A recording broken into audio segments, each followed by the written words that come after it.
Hello મિત્રો, કેમ છો? મજામાં? તો બધા મજામાં જ હશો. તો આજે તો છોકરીઓએ કીધું કે મમ્મી સેન્ડવિચ ખાવી છે, તો અમે સેન્ડવિચ બનાવી દઈએ છીએ. તો મારી છોકરીઓ આજે સેન્ડવિચ બનાવી છે, તમે જોઈ શકશો. તો સેન્ડવિચની રેસીપી તમને સારી લાગે તો મારી યુટ્યુબ ચેનલને લાઇક, સબસ્ક્રાઈબ અને શેર જરૂરથી કરજો. કમેન્ટ કરીને કહેજો કે તમને આ રેસીપી કેવી લાગી. અને છોકરીઓએ ખરેખર ખૂબ સરસ સેન્ડવિચ બનાવીને તૈયાર કર્યો હતો. તો સેન્ડવિચ બનાવવા માટે જો પહેલાં બટાકાને આ રીતે બાફી નાખ્યા છે. પછી બટાકાને બાફીને આ રીતે બટાકાની છાલને કાઢી નાખવાની છે. તો અહીંયા જો બટાકાની છાલ સરસ કાઢી નાખી છે. પછી બટાકાને આ રીતે મેશ કરી દઈશું. તમે જોઈ શકો છો. છોકરીઓ બનાવી હતી પણ ખૂબ સરસ સેન્ડવિચ બનીને તૈયાર થઈ હતી. તો આ રીતે તમે પણ બનાવજો, ખૂબ સરસ સેન્ડવિચ બનીને તૈયાર થાય છે.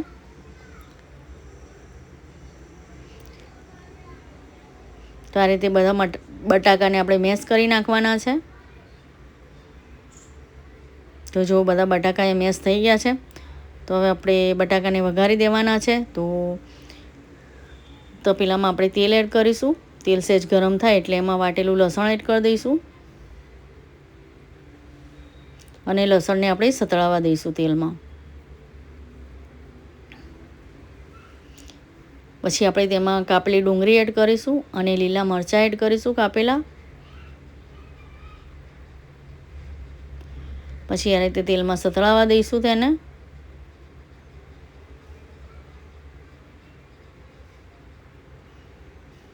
ડુંગળીને સરસ શેકાવા દેવાની છે તેલમાં.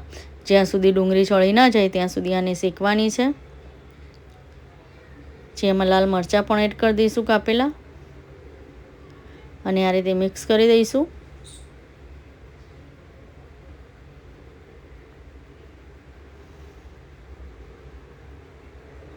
તો જો આ રીતે મિક્સ કરતું જવાનું છે. હવે મસાલામાં આપણે લાલ મરચું પાવડર એડ કરીશું. પછી હળદર પાવડર એડ કરીશું અને આ રીતે મિક્સ કરી દઈશું. પછી તેમાં આપણે ચાટ મસાલો એડ કરીશું અને મીઠું એડ કરી દઈશું. મીઠું એડ કરીને તેને મિક્સ કરી દઈશું. પછી જે બટાકાનો માવો હતો તે બટાકાનો માવો એડ કરી દઈશું અંદર. અને બટાકાના માવાને મિક્સ કરી નાખીશું.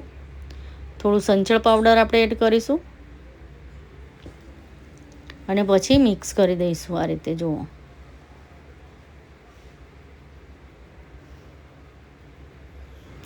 આજે તો હું રેસીપી નથી બનાવતી, મારી છોકરીઓ આ સેન્ડવિચ બનાવે છે.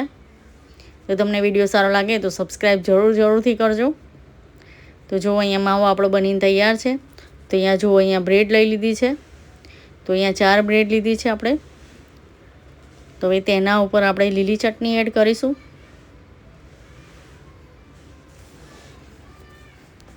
તો આપણે લીલી ચટણીને એડ કરીને આ રીતે બ્રેડ ઉપર લગાવી દઈશું.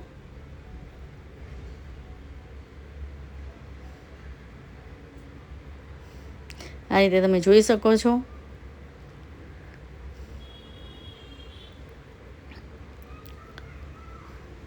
હવે આપણે તેની ઉપર જે બટાકાનો માવો બનાવ્યો હતો તે બટાકાનો માવો એડ કરી દઈશું.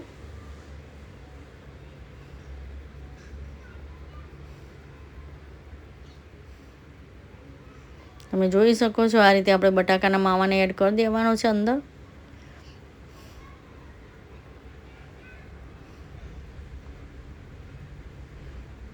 હવે આપણે બીજી બ્રેડ ઉપર આપણે ટામેટા કેચઅપ લગાવી દઈશું. અને આ રીતે જો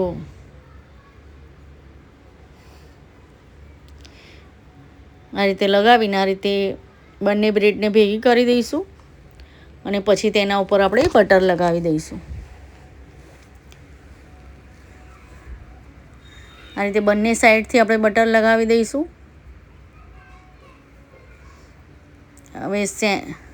હવે સેન્ડવિચને આપણે બનાવી દઈશું.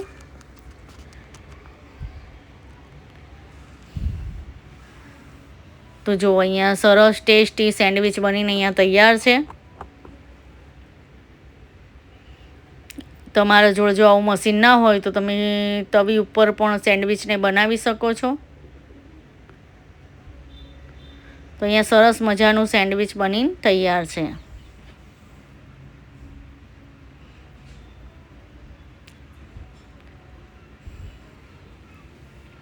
તો વિડીયો સારો લાગે તો મારી યુટ્યુબ ચેનલને સબસ્ક્રાઈબ જરૂરથી કરજો અને લાઈક પણ જરૂરથી કરજો. તો બધાને મારા તરફથી જય મા લક્ષ્મી અને જય શ્રી કૃષ્ણ. તો તૈયાર છે અહીંયા મસ્ત મજાનું સેન્ડવિચ. તો મળીશું બીજા વિડીયોમાં. બધાને જય મા લક્ષ્મી અને જય શ્રી કૃષ્ણ.